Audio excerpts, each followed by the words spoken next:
Welcome to Mindfucks with Mahara, where we flip your perspective, challenge your thinking, and leave you feeling surprisingly amazing about it all.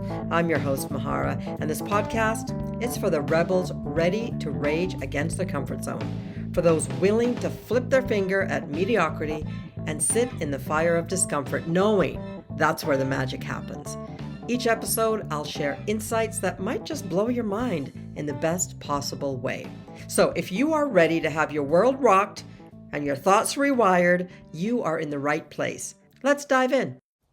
Hey, beautiful soul. Welcome back to Mindfucks with Mahara, the sacred space where we untangle the spiritual BS, flip it on its head, and hand you the keys to your own damn liberation. Today's truth bomb is simple but life-altering. Listen up. Your brain is not the boss. I know that might sound strange. After all, we've been told our entire lives to trust your brain, use your head, think it through. But here's the twist. Your brain is not the CEO of your life. She's more like a highly caffeinated middle manager who's convinced she knows best, but in reality, honestly, she's just running the same old outdated playbook over and over and over. She's good at organizing, remembering most of the time, and protecting, but she's terrible at leading you into the unknown. So, if you've been wondering why you feel stuck, restless, or trapped in the same damn patterns, here's the mindfuck.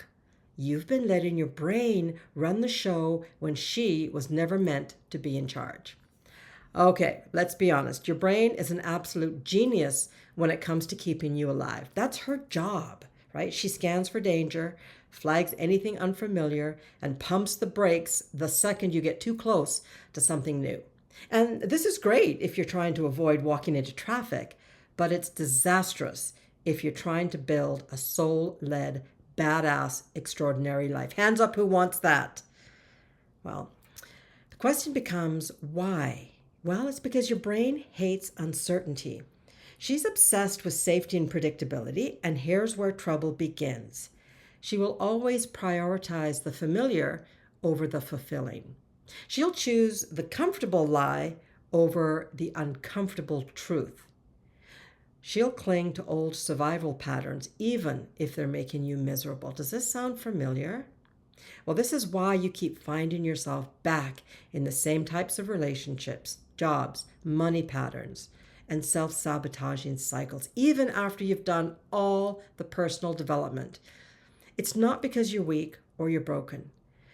It's because your brain is running on autopilot thought loops that were programmed years ago, maybe even decades ago, and you have mistaken them for truth. So the great mindfuck, your thoughts are not facts. I know, right? Here's the part most people never question. Just because you think it doesn't make it true. I'm going to say that again to let it sink in. Just because you think it doesn't make it true. You see, your brain generates thoughts the way your heart beats or your lungs breathe automatically without your conscious input. And most of those thoughts, well, they're not fresh insights from your highest self, I'm telling you that. They're recycled scripts, old code, outdated operating systems still running in the background.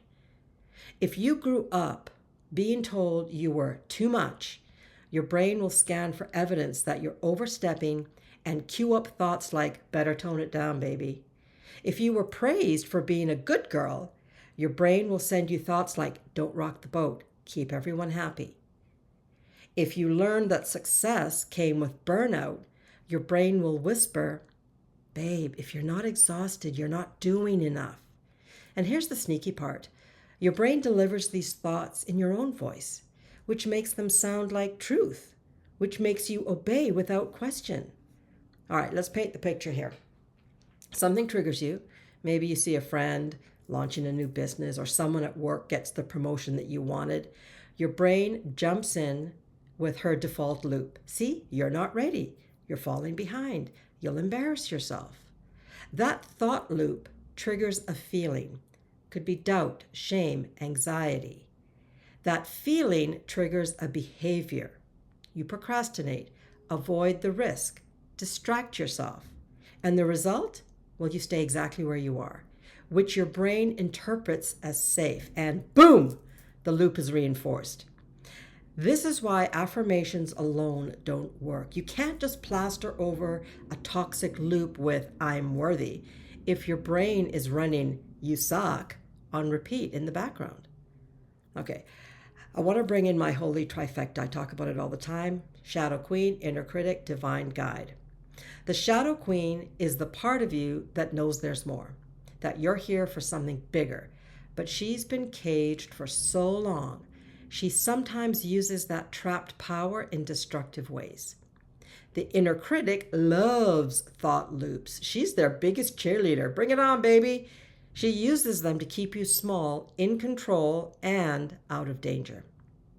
The divine guide is the one who can see above the loops entirely. She's not bound by them. She knows the loops are just noise, and she leads you toward truth, expansion, and your soul's real work.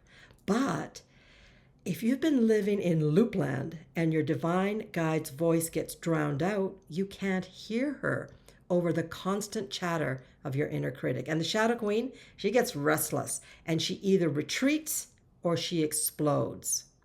So I want to share a story with you. For years, my brain ran one loop louder than all the rest. If you slow down, you'll fall behind.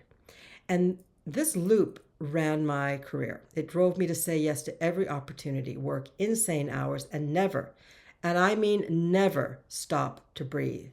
You see, I tied my worth to my output. Even when I left corporate and started my own business, the loop followed me like an overbearing hall monitor.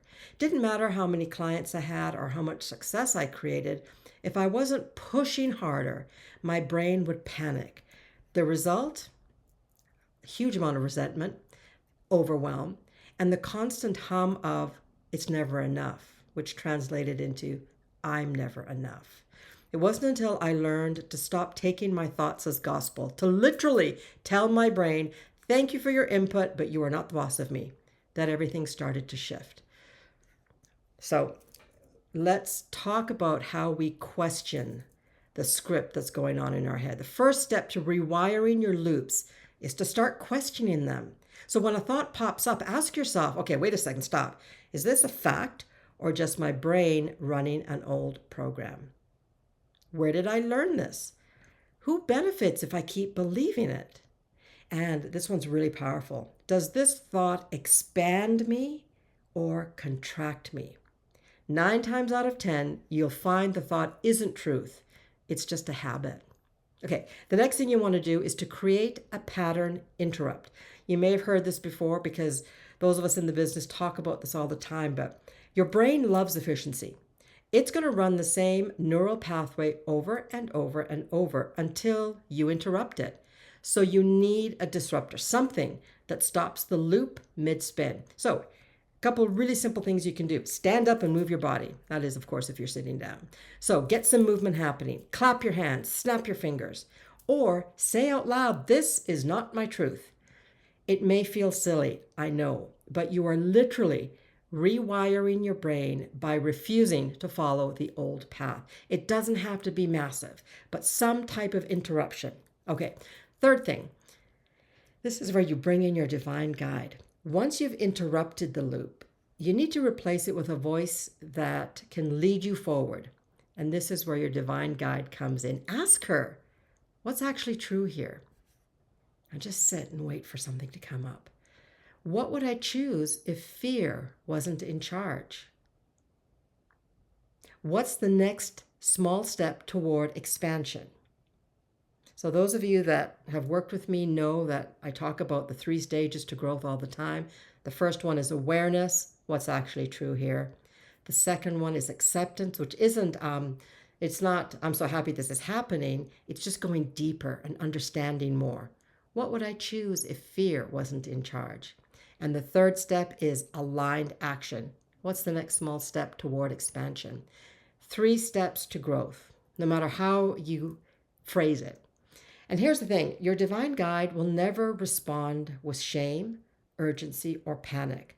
Her answers are always going to feel calm, clear, and grounded, even if they challenge you. Okay, next, do you want to practice daily loop detox. This is not a one and done fix. I wish it was, but truthfully, thought loops are persistent little bastards. So you need a daily practice to clean them out. I call it my loop detox. So, first thing in the morning, do a scan. Notice the first thoughts in your head when you wake up. Are they inspiring or limiting? Simple. Midday check. Pause whatever you're doing and ask, what loop am I in right now? Just get curious. And at night, write down the most common loops you noticed in the day. Then, write your divine guide's alternative truth for each one. You see where I'm going with this? Over time, your brain starts defaulting to the new loops, the ones aligned with your truth, not your fear. When you stop letting your brain be the boss, everything changes. You're no longer a prisoner of your thoughts. You become the conscious leader of your own mind, and opportunities that used to terrify you become exciting. Risks that felt impossible feel like natural next steps. The old loops lose their grip and your energy skyrockets. Hooray! You don't become fearless. You just stop letting fear make the decisions. And that, my sweet, is the difference between a life half lived and a life on fire. All right, your challenge this week. Name your top 3 thought loops. Write them down exactly as they appear in your mind. Number 2, interrupt them every time they show up. Use movement, words, or breath to break the pattern. Number 3, ask your divine guide for the real truth. Write down her answers and act from that place. Do this for 1 week and watch how quickly your reality starts to shift. All right, let's wrap this up. Your brain is a brilliant tool, but it is not your ruler. She can calculate, strategize, and protect, but she cannot lead you into the extraordinary. That's your soul's job. That's your divine guide's job. So thank your brain for her service. Give her the role she's best at. And then, for the love of all that's holy, take the wheel back, because the only thing standing between you and the life you're meant for is the thought loop you keep mistaking for truth. And now, my friends, you know better. Have an amazing week, everyone. And if this episode resonated with you, please share it with your friends or anybody that you think will benefit from listening to it. And if you're curious about more episodes like this, check out my website, www.mindfulnesswithmahara.com. And I will see you next week. Take care.